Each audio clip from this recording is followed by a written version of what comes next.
कि जब शुक्ल ध्यान का अवलंबन होगा तब क्या होगा, कायोसर्ग पूर्ण होगा, नहीं तो कायोसर्ग पूर्ण नहीं होगा या सफल नहीं होगा। आगे देखो, ये 6 आवश्यक परम धर्म रूप है।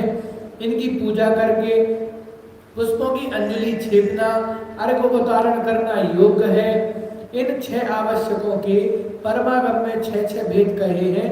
नाम, स्थापना, द्रव्य, क्षेत्र, काल भाव, ये 6 प्रकार से जानना। तो अब सामायिक के कितने भेद? 6 भेद।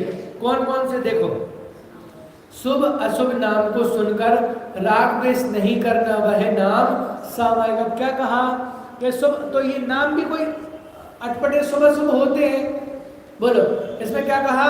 शुभ अशुभ नाम को सुनकर भी राग द्वेष नहीं करना, वो क्या है? सामायिक नाम का प्रतिक्रमण का भेद है।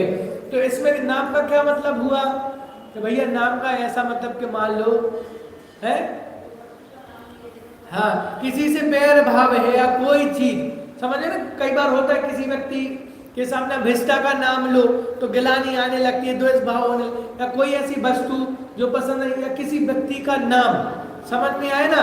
मान लो किसी व्यक्ति से बैर है, तब कि कोई व्यक्ति तो सामने है नहीं, लेकिन हम क्या कर रहे हैं, उस व्यक्ति का नाम ले रहे हैं, तो वो नाम सुन के भी क्या नहीं करना, राग द्वेष नहीं, द्वेष भी नहीं करना, और प्रिय व्यक्ति का नाम ले तो राग भी नहीं करना कि महाराज जी हम फलाने फलाने गांव से आए हैं, फलाने फलाने हमारे रिश्तेदार हैं, तो उनका क्या नहीं करना, सुन के राग द्वेष आदि नहीं करना, वो है नाम का सामायिक। ठीक है।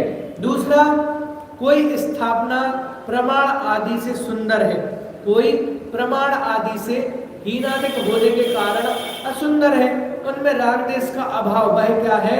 स्थापना। के भाई हम स्थापना कर रही, तब कोई चीज अच्छी है, कोई चीज अच्छी नहीं है, तो बोले उनमें भी क्या करना, राग द्वेष रहित होना, वो स्थापना नाम का सामायिक है। फिर सोना, चांदी, रत्न, मोती इत्यादि तथा मिट्टी, लकड़ी, पत्थर, कांटे, क्षार, राख, धूल इत्यादि में राग द्वेष रहित सम देखना, वह क्या है? द्रव्य सामग्री। मैंने पहले भी समझाया, कहना पढ़ना सरल है, लेकिन जब होता है तब, भैया हमें सोल दिया ना, वो थोड़ी कम सफेद थी, पर सामने वाले को सोल दी वो थोड़ी, अब बताओ, सोल वही है पर उनकी थोड़ी ज्यादा चमक रही थी, मेरी सोल कैसी थी? मेरी सोल थोड़ी सी कम चमक। अब इसमें क्या कि इसमें दुखी हो गए, तो ये ध्यान रखना, यहाँ तो मिट्टी सोने पत्थर की बात चल रही थी, अगर कोई तो दूसरे को सोना दे और तुम्हें मिट्टी दे दे, तब भी क्या नहीं करना है, तब भी क्या नहीं करना कि उसमें राग द्वेष आदि भाव नहीं करना, वो है द्रव्य नाम का सामायिक। फिर महल, उपवन आदि रमणी, शमशान आदि आरमणिक क्षेत्र में राग द्वेष नहीं करना, वह क्या है?